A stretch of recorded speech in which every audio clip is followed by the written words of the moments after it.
Tiago.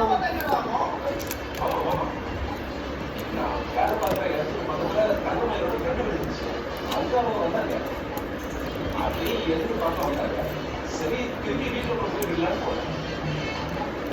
50,000 தவிர கூட்டிட்டு ஒரு சுத்தம் கிடையாது. ஆமா இதெல்லாம் சந்தோஷமே பண்ணல.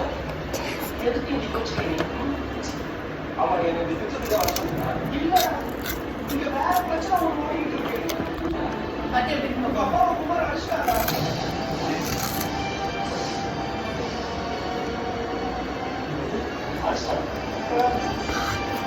Super cool. You can try this.